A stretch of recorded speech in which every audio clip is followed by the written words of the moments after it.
Judge! Masama ka bang anak kung iiwan mo magulang mo? Hindi. Ako kasi, ano bang context ng pag-iwan? Iniwan mo ba siya, mag-abroad ka para guminhawa buhay nyo? Or literal na iniwan mo yung magulang mo dahil galit ka lang sa kanila? Yun ang hindi maganda. Dahil galit ka. Pero for reason na it's the season of your life na kailangan mo talagang umalis. Like magpapamilya ka or for your career.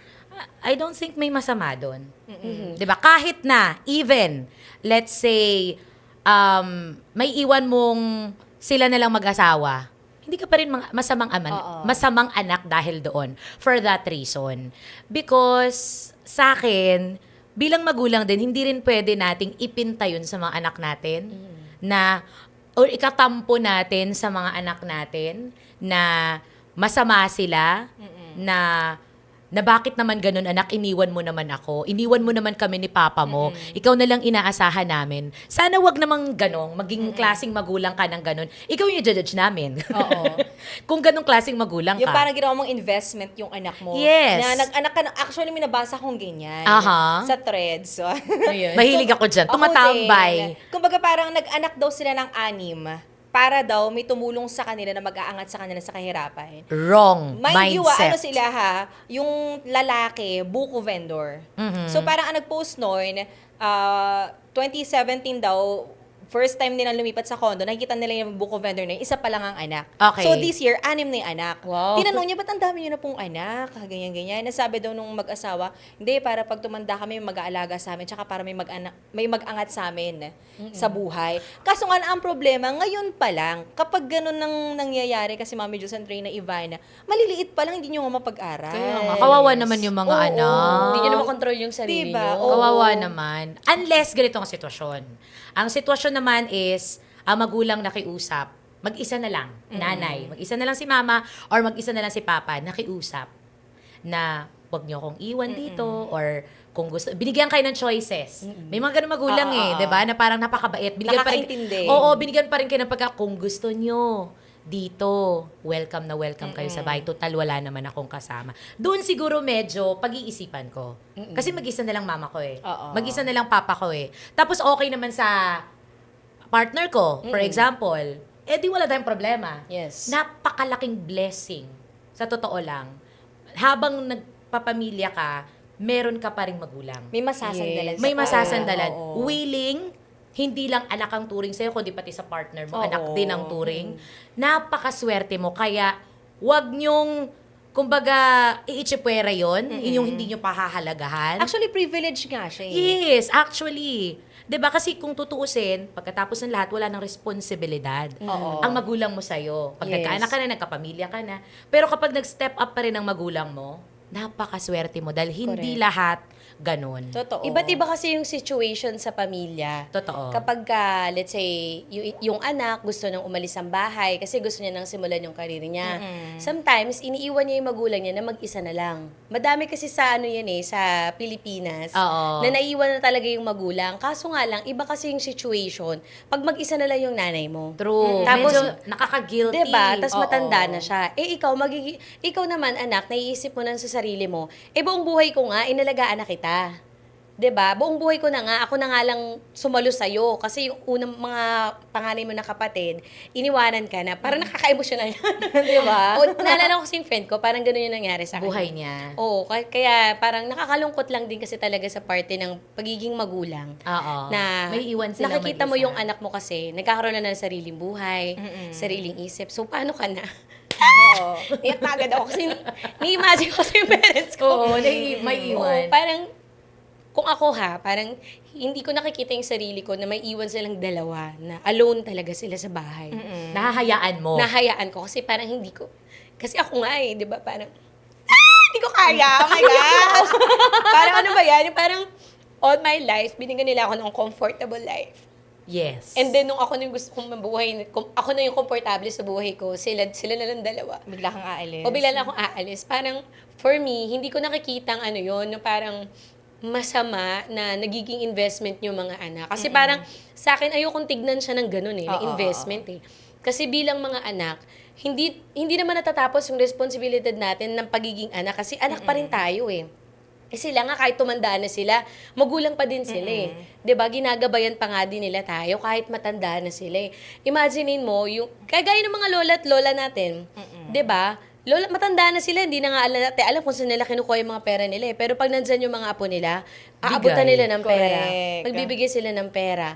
'Di ba? So, hindi natatapos yung pagiging magulang sa anak, regardless kung may mga asawa na, may mga, may mga anak na. Kaya sana sa mga nakikinig po sa atin, 'di ba? Huwag nating ganun tignan 'yun. Na masyado yung hindi ayoko nang karguhin yung magulang ko. Okay na ako, matanda na ako eh. Kaya na nila sarili nila. Dapat nagsumikap sila. Eh hindi nga sila nakapagsumikap kasi inalagaan ka eh. 'Di ba? Parang sarili nga nilang pangarap initsapwera na nila para mabigyan ka ng magandang buhay. Ano ba naman yung kahit papano, 'wag mo silang pabayaan na mag-isa na lang sila. Kasi grabe yung mga nakikita ko sa social media. Lalo na pag nasa labas ako, sobrang observant kasi ako pag nasa labas ako ng bahay. Pag nakikita ko yung mga, let's say, yung mga nagbubuko juice, gano'n na lang sila, parang, shucks, tumanda na sila ng gano'n. Tapos magugulat kayo, mga anak nila, graduate cum laude, graduate ng abogado. May ganyang Ano kwento. yun? Meron. Di ba may ganyang Oo, kwento? ano yun? Pero nag-abogado na yung anak mo, tapos ikaw nagbubuko ka pa rin. Iniwan ka. Iniwan ka na. Ano na nangyari sa'yo? Tingin ko sa gano'n naman, Reyna Ivana, no, depende talaga sa situation. Oo. May nabasa rin ako na ganyan na story naman, yung tatay, parang namamalimos na lang siya sa, ang tawag doon, yung tawiran. Okay, footbridge. Footbridge, yes. Tapos nakalagay dun sa karatula niya, anak ko doktor, anak ko abogado, pero Yeah. andito ako, hindi nila ako inaalagaan. So parang nakarating sa anak niya yung post niya na yun. Tapos doon nag-explain yung mga anak niya. Kasi hindi naman po siya naging mabuting tatay. Hindi naman siya ang nagpaaral talaga sa amin. Hindi naman siya naging fatherly figure talaga sa amin. Kasi minsan talaga may mga magulang talaga na nag-anak lang, pero akala nila kaya na ng mga anak nila yung mga sarili nila. Gaya nga nasabi nyo, di ba, ang mga magulang hindi nagtatapos sa pagiging magulang kapag nakagraduate na yung anak ko, kaya nagkaroon ng sariling buhay. So, yung may mga magulang rin naman kasi na bata pa lang yung mga anak nila, hindi nila mag-get yung responsibility nila na dapat habang pinapalaki nila yung anak nila, hindi lang pera yung investment dun eh. Emotion and relationship, yun ang investment natin. True. Di ba na yung relationship natin, yung emotions natin, yung ugali natin, yung investment natin, ipapasa rin nila sa mga anak nila yan. Kaya nagkakaroon ng mga apo na close pa rin sa mga lola. Yes. Nag-aalaga pa rin yung mga lola sa kanilang mga apo. Kasi nga, ang ininvest nila doon is magandang relationship with their children. Yes. Di ba? Alam niyo po, yung mga anak po ninyo, kung paano po kayo yun ituring sa kanila, that is a reflection of your parenting. Oo. Yes. Kung ikaw naging mabuting magulang ka, pagdating ng panahon, may hingin ka o wala, kusang ibibigay ng mga anak mo yun sa'yo. Dahil naging mabuti ka. Pero kung naging masama ka, pagdating ng panahon, masasaktan ka. Totoo. Correct. Dadating ang panahon na kahit nahihirapan ka na at nakikita nila, hindi sila magkukusa. Kailangan mo pang magsabi. Sasama pa ang loob mo. Reflect, look back. I know it's too late. Oo. Kapag ganyan, for sure, sobrang taas ng pride mo. Sobrang taas ng ego mo bilang magulang. Dahil magulang ako. May ganyan silang corona eh. Narcissist na Yes. sila. Siya may Mag-ganyan. ganyan silang parang, ewan ko, susi ba? Hindi ko alam. Ano ba yan? Nakarapatan na pag magulang, hindi pwedeng magpakumbaba. Pag magulang, hindi na dapat pang manghingi, dapat kusang binibigay. Mga wala kayong utang na loob na mga anak. Kapag hindi nyo nabigay ng kusa. Whereas, yun po ay reflection kung paano kayo naging magulang sa mga anak ninyo. Kung paano sila pinalaki. Yes. Yung relationship, alam niyo yun, ninyo doon sa mga anak ninyo, yung guide, yung suporta na ibinigay ninyo, hindi yung pinressure ninyo. Yes. Oo. Parang pinaramdam ninyo, ang habol nyo lang talaga, ipirahan yung anak ninyo. Oo. Ang Di hirap ba? niya, ang hirap niyan, Mami Julia, kasi hindi lang yan sa mga anak nagre-reflect eh. Nagre-reflect din yan sa relationship ng mga anak towards the siblings. Kasi kung hindi sila nagkaroon talaga ng lovingly image na family, sila din mismo divided eh. Hindi sila close. Hindi Yes. sila close, fast glat din sila, galit. Kung ano ugali ng tatay nila, ganun din sila. Tapos yung ganung ugali, napapasa na sa mga anak nila. Oo. Kaya magugulat ka talaga, yung generation nyo, napapasa-pasa eh. Yes. Kaya naniniwala talaga ako sa generational curse. Oo. Kung ano ang puno, yun din talaga yung bunga. Literal siya, nagmamanifest siya sa bawat family. Kasi kung yung tatay mo ay babaero, yung anak mo magiging babaero, kung may anak kang babae, yung asawa niya, babaero din. So, parang nasasanay na, teka lang, kasi naranasan ko, ganito si Papa, babaero si Papa. So, pang-asawa niya, na-attract niyang mga lalaki, mga ganun din. Oo. Kasi nasasanay siya na, teka, ganitong treatment yung alam ko, yung umiiyak si Mama, nagtitiis si Mama. Kaya ganito din yung katanggap-tanggap para sa akin. Kasi Nagiging normal. Oo, ginagawa to ng mama ko eh. Pero kung sa pamilya ninyo, parang may nag-step up talaga doon na hindi na ako papayag na maging lasinggero yung asawa ko. Correct. Ang pamilya namin hindi dapat umiinom. Wala na dapat umiinom sa pamilya namin. Kaya yung mga anak mo, pipili talaga sila ng hindi alcoholic. Correct. Oo. Iiwasan nila yung alak. Mawawala na yung generation curse na ang pamilya nyo alcoholic, babaero. Natapos na sa inyo. Decision mo yun. Actually, Yes. dyan nangyayari yung iniiwan ng mga anak, yung mga magulang nila. Yung tinatawag nating cut-off, di ba? Kina-cut off nila yung parent nila kasi gusto nilang putulin yung generational curse and generational trauma. Yes. Di ba? So, kapag ganyan, minsan mapapareflect din dapat talaga yung mga magulang. Bakit kaya hindi na ako kinokontak ng anak ko? Ba't kaya hindi nilalapit ang mga anak ko, yung mga apo ko sa akin? Oo. Di ba? Bakit kaya hindi na nila ako sinusuportahan? Mahirap man kasi isipin, syempre, pag matanda ka na, lalo na dito sa Pilipinas, in this economy, Oo. ang mga matatanda, wala talagang savings. Yes. At saka wala silang suporta talaga. Oo. Malinaw na parang project from the government. Parang hindi, Yes. di ba? Kaya Iba. wala talaga silang pensyon na maasahan to support themselves. Kaya kailangan talaga nila yung mga anak nila. Pero kapag ganun kasi ugali mo, wala nang susuporta sa'yo. So, paano ka na lang? Ang mangyayari dyan, lalabas sutil yung mga anak mo. Oo. Di ba? Lalabas na walang utang na loob. Mangkakapal na mukha. May Di mga ba? magulang kasing yung Makapal din paawa. talaga ang mukha. Oh, actually. Saka yung may mga paawa na Oo. minsan nagpo-post pa sa Facebook. Oo. Yung mga anak ko, ganito, Nagigil trip. walang kakwenta-kwenta. Tapos, hala mare, alam mo yung may mga kaibigan pang nagko-comment na minamagnify pa yung nangyayari sa pamilya. May mga magulang kasi na ganun eh. Yung mga natuto na mag-Facebook. Kaya kasi sabi nila Oo. dapat, Hiwalay hiwalay yung na Facebook. ang Facebook na matatanda sa mga bata kasi hindi sila marunong mag-control. Kasi lahat pinopost nila, mga problema sa pamilya, mga problema sa asawa, problema sa anak. Hindi mo ba alam na kahihiyan yan ng Correct. mga anak mo? Tama. 'Di ba? Na para magpo-post ka doon na yung anak mo nagpapasarap lang. Ano na lang tingin nila sa anak mo? While hindi nila alam yung background of the story na yung anak mo napagod na din sa'yo. Oo. Kasi monthly, let's say binibigyan ka ng 10,000 piso, tapos nauubos lang yun sa hindi niya alam na dahilan. Tapos walang ulam, wala naman laman yung ref. Saan mo dinadala yung 10,000 piso? Kaya may mga anak talaga na tinatamad na talaga ding mag-provide sa pamilya, sa mga magulang. Kasi nga, hindi marunong mag-control yung magulang ng pera, hindi marunong mag-budget.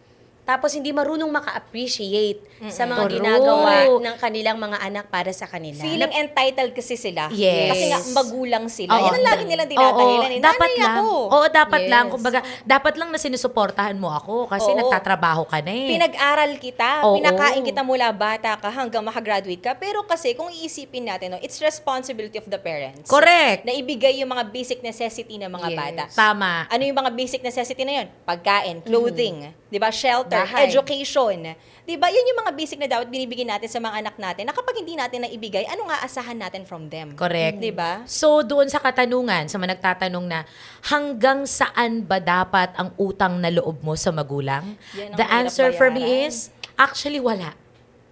Wala dapat utang na loob because katulad ng sinabi mo is, responsibilidad yun ng magulang. Correct. Pero again, kapag naging mabuting magulang ka, swear, ang anak mo, malulungkot yan. Malulungkot yan pag kailangan niya ng humiwalay. Oo. For whatever reason. Yan ba ay mag-abroad? Yan ba ay Mag-aasawa. relocate? Yes. Kaya nga may iyakan kapag kasal eh. 'Di ba? Pag magkasal, may mga magulang Di ba? Kanina pa ako umiyak ah. Hindi kasi naisip ko, tatlo kayo magkakapatid. Oo. Ikaw lang Ako babae. lang ang babae. Yes. So, sa atin kasi, babae dapat ang kinukuha ng asawang lalaki. Correct. So, yung kapatid ko, yung kuya ko, inantay na lang na matapos yung bahay nila, pero kasama namin with my mom. Yung kapatid ko musong lalaki, kasama na niya yung asawa niya sa bahay ng babae. Ako, torn ako kung sasama ba ako sa asawa ko or magpapaiwan ako sa nanay ko. Alam mo yung parang, inisip ko kasi, hindi naman sa paano mababait yung mga hipag ba tawag doon. Inisip ko lang, hala baka hindi nila kayang alagaan yung nanay ko. Katulad ng pag-aalaga ako sa nanay ko. Given na may sakit na yung nanay ko, nag-iisa na lang siya, wala akong tatay. So parang, bilang anak, katulad na sabi mo, medyo red ring na Ivana, kung paano mo kasi palalakihin yung anak mo, ganun yung ibabalik nila sa'yo. Correct. Napakabait na mga magulang ko para iwan ko yung nanay ko. 'Di ba? Kung iisipin natin na sasama ko sa asawa ko, hindi naman siguro ako magiging masamang anak. Pero isipin ko sa sarili ko yun eh. Na baka masamang anak ako kung iwan ko nanay ko. Kasi alam ko, sabi nga natin na it's their responsibility na buhayin talaga tayo. Pero yung pagbuhay nila sa atin, 'di ba? More than yung ine-expect natin na buhay na comfortable. Yes. 'Di ba? So Yung gusto- na-provide. Yes, kaya gusto natin ibalik yun sa kanila. Correct. I know it's not my responsibility to take care of my mom. Pero out of your Love, own will diba? and love, yes. So parang kinausap ko yung asawa ko, syempre lalaki siya. Ego ng lalaki yun eh, na dapat kukunin ko yung asawa ko. Pero ako ni nakiusap sa kanya na sana maintindihan mo na nag-iisa na lang yung nanay ko sa buhay. Kung iiwan pa natin siya, paano na lang siya? Alam ko yung mga kapatid ko magpa-provide sa nanay ko. Ako na lang mag-alaga kasi hindi ko kaya yun. Alaga na lang ako. Matalino. Sa alagang part ka na lang yung ambag mo. Padala na lang kay pera kay mami. Ako na mag-aalaga dito. Diba? Parang ganun. Tsaka kasi naisip ko rin, dahil yung nanay ko nga, kasi nga, loving mother siya sa akin, loving grandmother din siya sa mga anak ko. Inisip ko na lang, alam ko hindi siya masasaktan pag umalis ako eh. Pero kapag yung mga apo niya, yung umalis sa bahay niya, doon siya masasaktan. Kasi sabi nila, di ba, ang mga magulang daw, mas mahal nila ang apo kaysa sa True. mga Yes, anak. totoo yan. Kasi mga idol, para sabihin ko sa inyo, yung mga panahon na nagtatrabaho yung mga magulang natin, hindi naman sila naging magulang talaga sa atin na nag-aalaga, tutok na tutok sa atin. Ngayon na marami na silang time, doon na nila binubuhos sa mga apo nila, yung oras nila, kasi nakikita nila yung younger version of you doon sa mga apo nila. So kapag kukunin mo pa sa kanila, yung time na yun, yung panahon na yun, parang kawawa Kawawa naman naman. sila. 'Di ba? Yun na lang yung panahon nila para ibigay yung pagmamahal na sana sa atin nun. 'Di ba? Sa mga apo na lang nila. May we the generation that starts yung generation na maging mabuting magulang. Yes. 'Di ba? Na yung generational curse nawa sa generation po natin magsimula yon. Yung mindset na mag-aanak ka dahil kaya mo. Dahil gusto mo. Hindi dahil mag-aanak ka kasi yun ang dapat. Yun ang sinasabi ng mga tao, ganitong edad dapat may anak na ako. Mag-aanak ka dahil yung partner mo para hindi ka iwan. 'Di ba? Yung mga sana ang dahilan ng pag-aanak nyo or pag-aanak mo ay kaya mo at gusto mo. Nasa plano mo. Although, ang iba naman wala sa plano, pero napapanindigan naman nila. Oo. Kinakaya nila, minahal nila, mas naging mabuting magulang pa sila, 'di ba? So sana tayo 'yon, yung henerasyon na 'yon, yung ipakita natin yung pagmamahal. Kung ano man yung mga trauma natin sa mga magulang natin or ano man 'yan, sana mabago natin sa mga anak natin. At sana ito din yung generation na hindi na tayo mag-expect kung ibabalik sa atin o hindi. Hindi na tayo magiging sensitive. Ako especially yung anak ko, lalaki kasi yung anak ko eh. Pero 4 years old pa lang yun. Hindi Yes, na kayo. oh. Pero minindset ko na. Minindset ko na, lalaki yung anak ko, huhubugin ko siya para maging provider. Huhubugin ko siya para maging family man. Pagdating ng panahon, kapag desisyon niya na umalis sa bahay namin, Hahayaan mo. Tanggap of mo course, na. tanggap ko. 4 years old pa nga lang siya, tanggap ko na. Pero, may mga bulong lang ako. Iniiyakan ko to pagkasama ko yung asawa ko kung nag-uusap kami. Sana, pagbigyan ako ng pagkakataon ng anak natin na ako mag-alaga sa anak niya. Oh. Ako, mami, naiyak din ako. Parang ano ba yung ending na yan? Nakakainis naman. Kasi ako parang bilang working mom, hindi ko naranasan yung full-time. Oh, yun yung sinasabi ko kanina. Di ba? Alam mo bilang magulang, ang dami mong stress eh. At saka yung financial pressure. Gusto mo kasi siyang bigyan ng magandang buhay. Kaya ganyan ka. Yes, oo, yung parang feeling mo, deserve ng anak ko to dahil inanak ko siya. Yes. 'Di ba? Ginusto ko to. So kailangan maibigay ko kung ano yung deserve niya, hindi lang kung anong kaya ko. Kakayanin ko, hahanapin ko yung mga Igagapang mo talaga. Oo, kasi yun yung deserve niya. 'Di ba? Kung anong mararating niya, that's a reflection of me as a parent.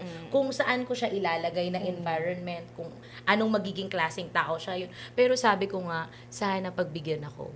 Sana pagbigyan ako na pag siya naman na nagkaanak, Sana maranasan. It will happen, Mami Julia, kung hindi mo makakaaway. Yung asawa niya. aking manugang. Yes. Kaya nga nangako din ako sa sarili ko eh. Sabi ko, Magiging mabait magpapalakas ka ako. din. Magpapalakas ako. Oo. Kasi yun na yung, di ba nagkakaroon tayo ng mga bagong pangarap as we age? Yes. Yun yung pangarap ko. Maging Ang malakas. pangarap ko ay gustuhin ako ng anak ko pagdating ng panahon.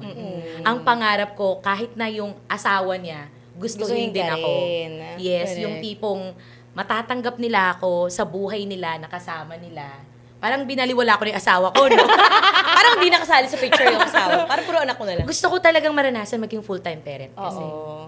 Doon sa sinabi mo kanina, Mami Julia, na sana tayo yung generation na mag-stop ng lahat ng Curse. generation trauma. Pero kanina na-realize ko lang, gusto ko lang balikan, no? Kasi may realization ako doon sa sinabi mo na sana tayo ding generation yung maging, matutong magpatawad sa mga magulang. Kasi hindi rin naman sila perfect. True. Ang hirap. Oh my God, naiyak ako. Kasi growing up, hindi naman ganun ka-perfect yung family ko. As in, ang daming lapises, lalo na yung dad ko. Pero parang habang tumatanda siya, kahit ang dami niya nang ginawa nung bata pa kami, alam mo, nare-realize ko na lahat yun kaya kong patawarin. Kaya kong tanggapin yun. Kasi ngayon, hindi ko kaya palang mawala siya. Parang hindi ko kaya na hindi niya makita na nagtagumpay na ako sa buhay ko. Alam mo yan yung ko. Pinagsiyan sa sarili ko. Namatay daddy ko, di niya naabutan na ganito na yung situation ko.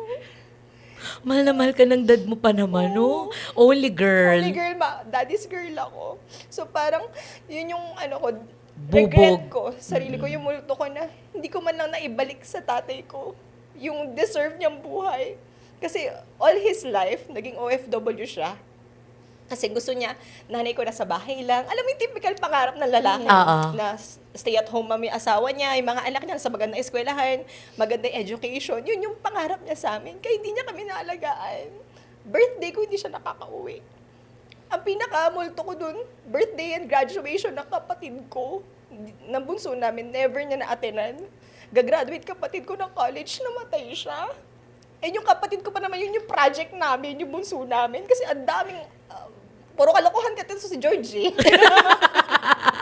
So para project George. namin siya na Mapagraduate.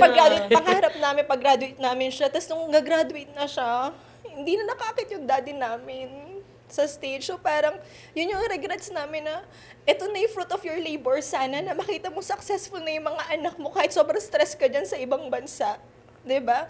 Tapos umuwi siya sa Pilipinas noon for good sana. 9 months lang tinagal niya. Alam mo yun, parang na-hurt din ako para sa nanay ko na yung marriage nila, mas matagal para magkausap sila sa Viber tsaka sa Skype kaysa nagkasama silang dalawa. So parang yung my heart goes with my mom na parang hindi niya deserve sana yun eh. Alam mo yung pagtanda kasi ng mga parents, dapat mga 50 to 60s, magkasama na lang kayo ng asawa mo eh. Tinitinan nyo na lang yung mga apo nyo, alagaan nyo na lang sana. Pero hindi niya naranasan yun. So, alam mo yung ganitong klaseng love mula sa mga anak, again, nagre-reflect sa mga magulang yun para hindi namin gustuhin na lumayo kayo sa amin. Yes. Alam, pangarap ng nanay ko ngayon, sabi niya sa akin, anak, gusto ko pagtanda ko, pag-aagawan nyo ako magkakapatid. Oh, diba? Ako din. Gusto ko din yung gano'n. Yung bago kong pangarap. Di ba yung Kahit isa lang pag-aagawan yung ka? anak ko. Damihan mo na ngayon pa lang. Hindi totoo yan. Kasi kung ikaw halimbawa, naging bungangera kang nanay. Bungangera naman nanay. Feeling ko lahat ng nanay, bungangera. Dragon sila. Although ang hirap talaga kasi maging magulang. Ang hirap. Pag naging magulang ka, maiintindihan mo. Correct. Na yung ideal is kalma ka lang. Yes. Yung ideal is mamahalin mo sila. May tawag tayo dyan, Gentle parenting. Hindi pala kaya. Hindi kaya. Hindi pala. Meron pala talagang mga challenges. Sa movie lang pala yun. Oo. Kahit ikaw sa sarili mo, hindi pala palaging understanding si mami. Hindi pala all the time may pera si daddy. May mga challenges din na parang feeling mo, shucks, parang hindi ako naging perfect na magulang. Kaya, alam mo yun, pero sana naman, kahit na gano'n ang sitwasyon, piliin ninyong mag-asawa, bilang mag-asawa, na ilaban ang inyong pamilya. Totoo. Kahit anong problema. Because in the end of the story, ang pinaka-maapektuhan ay ang inyong mga anak. Oo. Sometimes kasi, kapag ka nagkakagulo na mas madali ang magbumitaw. Actually, mas madaling ayoko na para hayahay na ako at peace na ako kasi ikaw lang naman talagang toxic sa buhay ko. O ikaw lang naman talaga nagpapagulo, ikaw lang nagdadrag sa akin. Yun yung madali. Pero magandang gawin ang mahirap. Kasi sometimes ang mahirap, nandoon yung sarap. Nandoon yung lesson, nandoon yung achievement, nandoon yung success. Na kapag nakita ng mga anak nyo yun, napakagandang installment sa kanila nun. Oo. Yung na-instill mo sa kanila, this is family. Yes. This is love. Yung parang yung kahit ang daming yung pinagdaanan, may isa sa inyo, si mama o si papa, yung naging glue ng pamilya Correct. ninyo na maging buo kayo. Alam mo, na-realize ko lang, tayong mga anak, minsan, kasi naramdaman natin yung trauma ng ng past. Feeling ko yung mga millennials, tayo talaga yung nakaranas ng full-blown impact ng ng Generation X. Na sobrang strict ng parents, sobrang traditional. Yung ano natin, Yung sobrang curse talaga. as yung in. magulang natin. Oo, yung mga magulang natin, Hindi, hindi talaga. yung magulang natin pinakamatindi pa. Tayo medyo naglaylo ng konti actually. Nabawasan ng konti, Yung- pero nandun pa rin eh. Oo, nandun. Nandun pa rin yung impact eh. Meron Oo. pa rin eh. Meron pa rin tayo ganun. Kaya tayong mga millennials, tayong mga naging anak nun, at talaga tayo bumukod. At tayo magkapamilya. Magsarili. Magsarili. Ako sobrang guilty ako dyan. Kasi gustong-gusto ko na mag-asawa para makabukod na ako ng bahay. Dati ganun yung mindset ko. Nung bata-bata ka Nung pa. bata-bata pa ako. Pero Nung inis na inis ka sa magulang Oh, mo. yung bad trip na bad trip kay mama, kay papa, aalis na talaga ako. Yung lalayas ka, nag-impake ka, hindi ka na maaalis. Wala ka naman kasi pupuntahan. diba? Yung parang idadabog mo na lang yung pinto. Lalayas na talaga ako. Pero tutulog ka na lang. Parang papalipasin mo na lang kasi pinagalitan ka. Pero ngayong as we age, ngayong 30 and above na tayo, mararamdaman natin, mas gusto pala natin mas maging close pa sa family natin.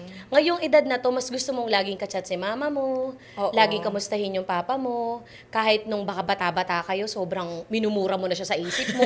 Di ba? May mga ganun Sinusumpa. tayo. Sana iba na lang sinusumpa. nanay ko. Oo, sana ganito mangyari sa'yo. Sana ganito ka na lang, umalis ka na lang sa buhay ko. Pero ngayon, na parang okay ka na, napatawad mo na, natanggap mo na, mas gugustuhin mo pa rin nandyan yung magulang mo eh.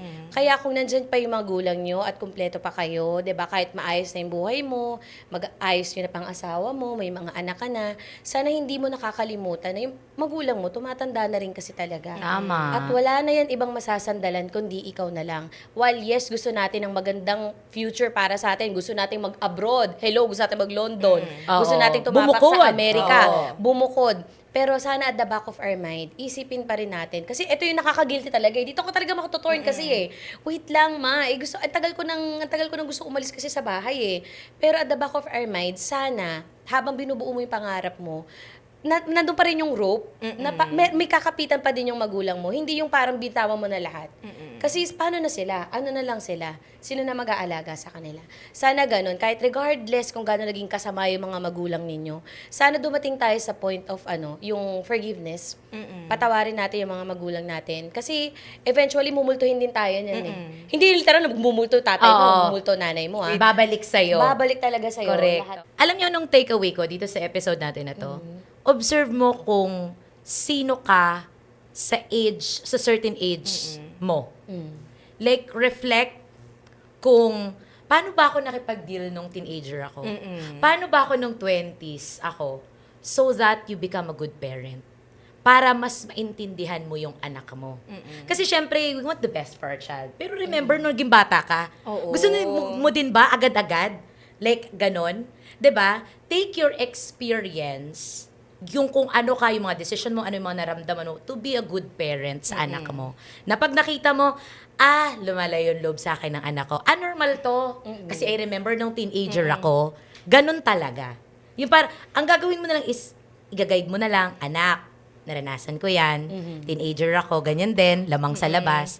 Eto lang ang pakisuyo ko sa'yo. Alagaan mo sarili. Kung ano man yun, bahala ka na, rules mo, magulang mo yan, dapat lang. Masusunod ka. Kasi magulang ka eh. Oo. Rules mo ang dapat masunod sa bahay. Pag hindi, wag naman yung sobra ha. Pag yung sinasabi nila, rules ko to. Kapag hindi kayo komportable sa rules ko, kaya nyo na siguro sa linyo, hala sige, alis. Di ba? Lumayas ka dito. Lumayas ka dito. Di, wala. Parang lahat yata ng magulang nagpalayas ng anak sa salita. Sa salita. Totoo. Sa salita. Kasi nga, gusto natin yung anak natin maging mapabuti. Pero again, sana tandaan natin, paano ba tayo noon? Nung bata tayo, teenager, nung nagka-boyfriend, Yes. nung na-in love, nung nagkatrabaho tayo, ano yung feeling ng first sweldo? Pag unang sumweldo ba anak mo, hihingian mo agad? Oo. Unong ikaw nung sumweldo ka noon, anong pakiramdam mo? Gusto mo 'di ba parang mabili yung ganito, sarili Yes. mo or whatever kung ano man. Sana, Ako ang ano mo. takeaway ko naman, Mami Julia and Mayora, sa panahon na to, dapat mas alam mo na kung paano ka magre-react, paano mo iti-take yung mga bagay-bagay at this age. Huwag mo nang tignan yung dati. Patungkol sa mga magulang. Kasi, wala pa kasi akong anak. So, talagang ang focus ko is my parents, no? Before, gagalit ako sa kanila. Pag kinokorek nila ako, naiinis ka eh. Pagka masyado kang tinuturuan kung anong dinidiktahan, kung anong gagawin mo, may sarili ka ng pag-iisip eh. So ngayon, take it as na parang, ayun yung way ng pagmamahal nila sa'yo.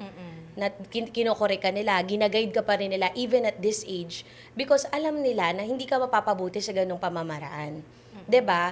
I-value natin na nandyan pa yung mga magulang natin na nagpapayo, nag-a-advise. Kasi marami na po sa atin, wala na magulang at this point.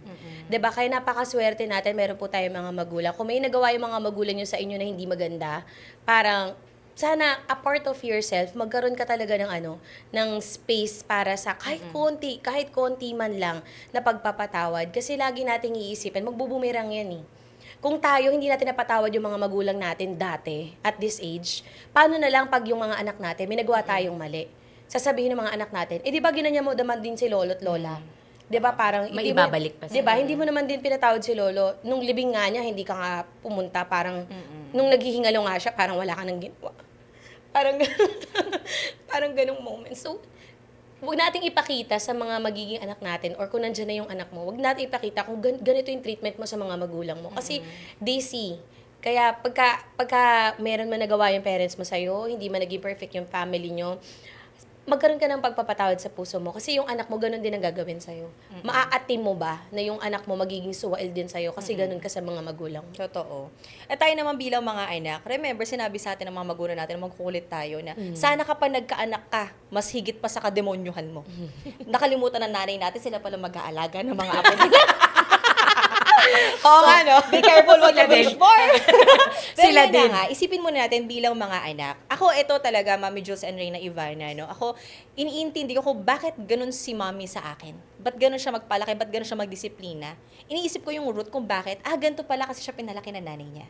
Kumbaga tayong mga anak, intindihin natin. Sabi nga, di ba, be the bigger person always. Kasi gaya na sinasabi ko kanina na walang perpektong magulang, wala ring perpektong mga anak, pero we want a perfect family na sana nagmamahalan, in harmony, di ba ganyan? So, gaya sabi ni Reyna Ivana na magpatawad tayo. Totoo naman, kailangan talaga natin magpatawad kasi may mga pagkakataon talaga na ng mga bata tayo, taliwas yung utak talaga natin sa mga gusto ng mga magulang natin eh. May mga magulang kasi na dapat, eto kunin mong course, eto dapat trabaho mo, and so on and so Diktador. forth. Diktador, yes. Although, medyo mali siya kasi depende talaga siya sa gusto ng mga anak mo. Pero then again, may kasabihan nga tayo, mother knows best. Parents knows best. So, bago mo pa marating yung gusto mong marating, alam na agad ng mga magulang mo yun eh. Kumbaga may foreshadowing na sila na magiging future mo kasi bata pa lang ikaw, alam na nila kung ano yung ugali mo, kung ano yung gawin mo, kabisado ka na nila eh. So, kapag dumating ang pagkakataon na hindi ka nila nagabayan, alam nila na masasadlak ka sa lupa. Diba? So, kahit pa paano, may mga pagkakataon na sundin natin mga magulang natin, paniwalaan natin sila. Oo, siguro nung teenager ka, no, medyo kabataan mo, ayaw maniwala sa kanila. Kasi isip mo, hindi ka nila naintindihan. Isip mo, bakit ganun yung mga magulang ko sa akin? Di ba nila ako mahal? Ba't hindi nila maintindihan yung gusto ko sa buhay? Ang daming bawal. Ang daming, yes, ang daming. Ako, stricto parents ko. Sobrang stricto. As in, bawal mag-overnight, bawal gumawa ng project sa ibang bahay, dito ka lang sa bahay. Dati hindi ko naiintindihan. Pero nagkaanak ako, naiintindihan ko. Di ba? Ganda, buntis ako ng maaga, naiintindihan ko. Kaya pala bawal mag-overnight. Ito Diba? pala yun. Ito pala mangyayari. Sana pala nakinig ako. Oo. Diba? So parang, ang hirap magkaroon ng realization kapag nadapa ka na. Mm-mm. So Kapag habang, nandun na. habang maaga pa, mas okay yung advance din tayo mag-isip. na buti na lang may magulang ako nagagabay sa akin. Kasi kung hindi, baka ito rin ang mangyari sa akin. Di ba, bukod sa mga magulang mo, tingnan mo rin yung mga magulang na nasa paligid mo. Actually, tayo mga tao naman, may kasabihan, monkey see, monkey do. Diba? May kita mo naman kung ano yung kalalabasan kapag ginawa mo yung ginawa nung kapitbahay nyo, ng tita mo, ng tito mo, diba? So, kailangan i-absorb mo lang yung mga bagay na alam mo magiging effective sa'yo at ikagaganda ng buhay mo. After all, ang mga magulang natin, hindi naman nila pinangarap na mapasama tayong mga True. anak. Di nila pinangarap na mapunta tayo sa koral. Alam mo yun, na mawala, madiskaril tayo sa buhay. Ang mga magulang natin, minamahal tayo sa paraang alam nila. Yes. So, ibalik natin yun sa paraang alam natin at gusto na nila. Tama. Yun. Sana wala nang magulang na pabaya, no? Oo. Sana wala na tayong marinig na kwento ng isang anak na ang daming bubog sa kanilang mga magulang. Sana wala nang maging produktong ganon dahil ma-judge talaga namin kayo dito sa dito sa podcast natin. Ito. Pero makikinig muna kami. Tama. Because we listen and we judge.